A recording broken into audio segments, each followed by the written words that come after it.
The experience we've had on previous racing games has really helped us bring the core racing to the next level. So the place where we started really was the handling of the vehicle. The handling was completely changed from one milestone to the next. And suddenly where we were complaining, oh, I can't drift properly, milestone later, you're like, this is fantastic.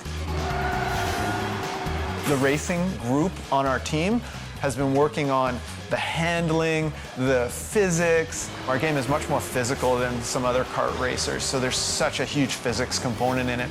For example, the kart mass is 300, so change that to 400, enter that into the game, and then instantly the game will update, and the car will be different. I think we're definitely in the arcade racing kind of fold, but don't be fooled. It's not necessarily just a kid's game. It has the pick up and play, but to get in there, there's lots of depth there, lots of fun. We took inspiration from a lot of more sim, and then is apply like slip and drag values. So when you go into slow down, it's gone to the point where, you know, like if someone makes one minute change to it, I'm like, oh, something's different. So actually having the game feel right is what's most important. We wanted this game to feel like kart racing evolved.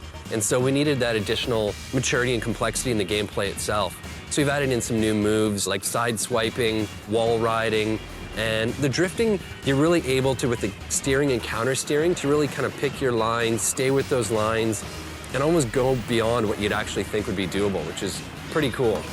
It feels a lot more physical, the collisions are a bit more real, and you actually get a lot more reward from your driving. Through playing the game, through drifting and drafting and doing stunts, you earn boost. So in our game, once you've got enough boost, you can obviously boost, you can shield up, you can sideswipe opponents, and this is just giving the player the tools that they need to play the game without weapons.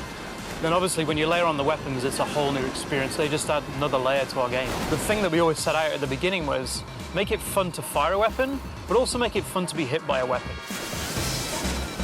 The animations and the reactions, and also everything in between, so being able to anticipate when you're about to be hit, giving you the skills to deflect weapons with the shield. That's been a real challenge, but it's also awesome. It's what makes the game great fun. We tried to look at games with lots of weapons, games with other styles of driving, and then use all of those and amalgamate them into one nice little package. The weapons sound huge, but they still have kind of a nice mix of a cartoony fun feel as well. There's a lot of advanced techniques you get from the physicality with the weapons. Being able to throw weapons at the side and bounce them off, and it's almost like pinball in some circumstances where you can fire weapons and ricochet them around the track, and it's great fun to do.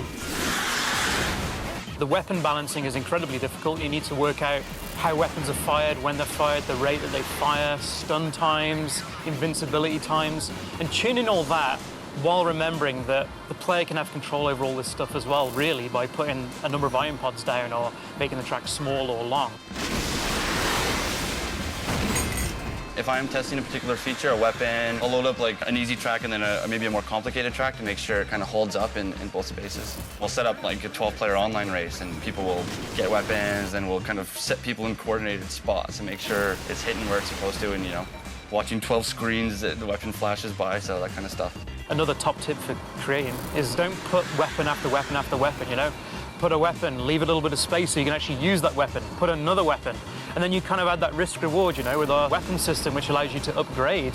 When you collect that first weapon, do I wait until the next row of weapon pods, or do I actually use my weapon straight away?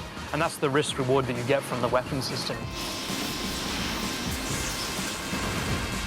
Just on the strategy people use on how they use their boost and shields and weapons, yeah, it keeps it super exciting. Eventually, when you start to see people playing, and we start doing online races and people are laughing and enjoying themselves, you know you have something right. It's a nice, good, fun arcade racer, and it's got the weapons in it. Our weapons are compelling, they're enjoyable to use, they interact with the game world. I think, honestly, our big eureka moment came when we kind of realized, yeah, this game is fun, and there's so many different ways to play it. So what we deliver, people are going to love.